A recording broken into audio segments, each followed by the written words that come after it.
وَلَقَدْ يَسَّرْنَا الْقُرْآنَ لِلذِّكْرِ فَهَلْ مِن مُدَّكِرٍ۔ اگلی آیت کریمہ کی روشنی میں ایک دوسرا پوائنٹ کہ کیا بیت المقدس کی بجائے بیت اللہ کو قبلہ قرار دینا ضروری تھا؟ جیسے میں نے ابتدا میں کہا، گزشتہ آیات مبارکہ میں بھی اور یہاں بھی تحویل قبلہ کی بات ہو رہی ہے، اور یہ تقریباً 3 مرتبہ، تیسری مرتبہ یہاں پہ ذکر ہوا تحویل قبلہ کا، قبلہ تبدیل ہونے کا۔ تو یہاں سوال پیدا ہوتا ہے کہ کیا یہ ضروری تھا بدلنا؟ جیسا کہ ارشاد ہوتا ہے کہ وَمِنْ حَيْثُ خَرَجْتَ فَوَلِّ وَجْهَكَ شَطْرَ الْمَسْجِدِ الْحَرَامِ وَإِنَّهُ لَلْحَقُّ مِنْ رَبِّكَ وَمَا اللَّهُ بِغَافِلٍ عَمَّا تَعْمَلُونَ۔ تو جہاں کہیں بھی ہے اپنے چہرے کو، اپنے رخ کو بیت الحرام کی طرف کر لے۔ تو یہ بہت ضروری تھا۔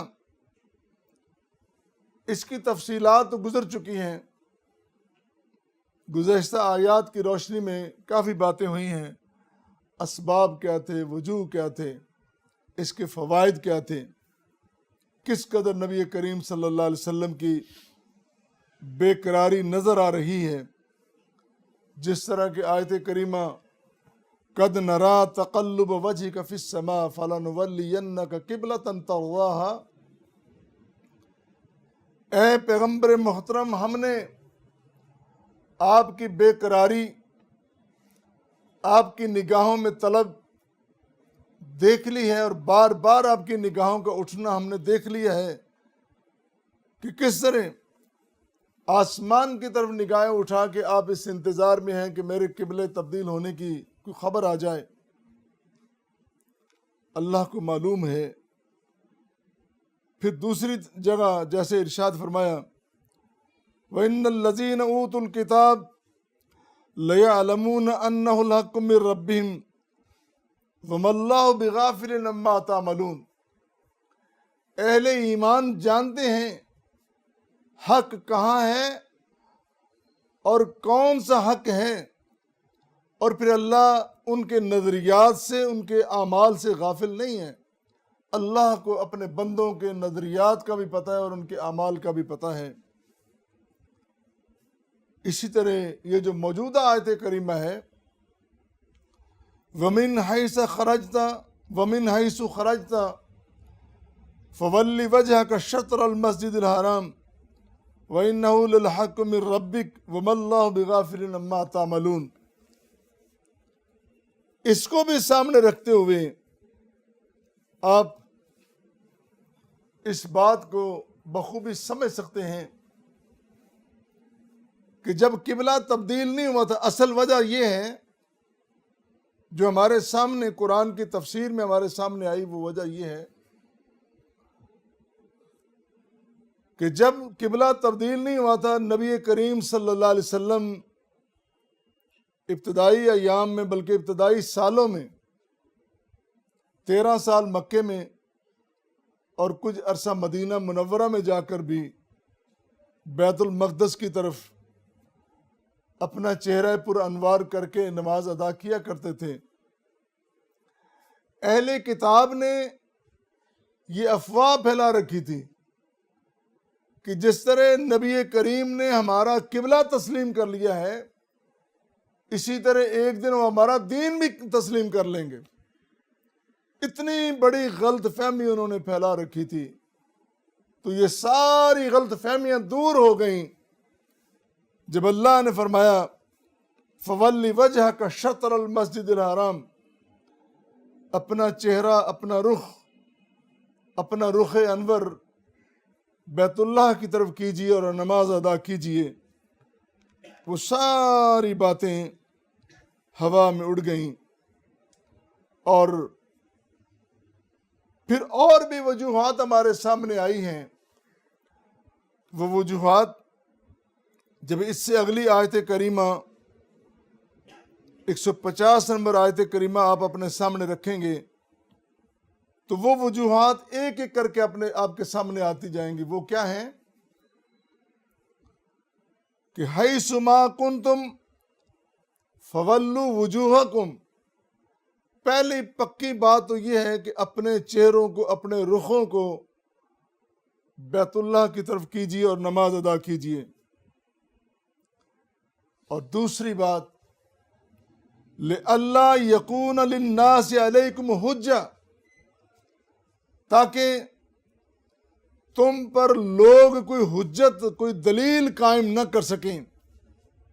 جس طرح میں نے پہلے عرض کیا ہے کہ اہل کتاب نے ایک بات مشہور کر دی، معروف کر دی، کہ جس طرح پیارے پیغمبر علیہ السلام نے ہمارے قبلے کو تسلیم کر لیا ہے، اس طرح ہمارے دین کو بھی تسلیم کر لیں گے. فرمایا لِأَلَّا يَكُونَ لِلنَّاسِ عَلَيْكُمْ حُجَّةٌ، تم پر کوئی حجت، کوئی دلیل قائم نہ کر سکیں. پھر إِلَّا الَّذِينَ ظَلَمُوا مِنْهُمْ، اور یہ بات اہل کتاب سب نہیں کر رہے، بلکہ ان میں سے وہ لوگ کرتے ہیں جو ظالم ہیں. إِلَّا الَّذِينَ ظَلَمُوا مِنْهُمْ، ان میں سے خیر کے طلبگار اچھے لوگ بھی ہیں. سارے لوگ ایک جیسے نہیں ہوتے. خیر پسند، شر پسند دونوں طبقے ہر جگہ موجود ہوتے، اور ان میں بھی شر پسند جو طبقہ ہے ان کی بات ہو رہی ہے.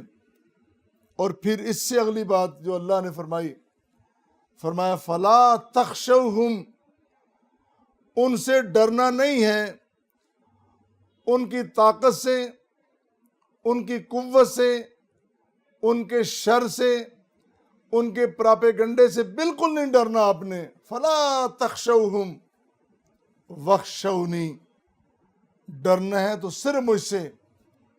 تمام تر قوتیں، طاقتیں میرے پاس ہیں. میں بڑے بڑے دعووں کو بالکل کمزور کر دیتا ہوں. بڑے بڑے نامور ان کو میں ذلیل و خوار کر دیتا ہوں. بڑے بڑے جو پہلوان طاقتور ہوتے ہیں میں اس طرح کر دیتا ہوں کہ ان میں چلنے کی سکت نہیں رہتی. میں ان کی قوت گویائی چھین لیتا ہوں. میں ان کی بصارت کی قوت چھین لیتا ہوں. میں ان کی بصیرت بھی چھین لیتا ہوں.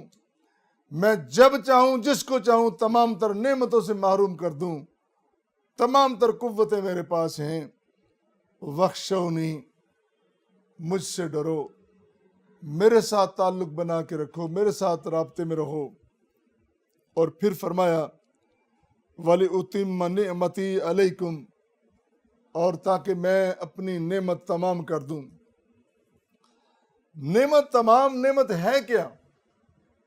یہ آخری جو شریعت ہے، یہ دین ہے، یہ سارے کا سارا اللہ کی نعمت ہے.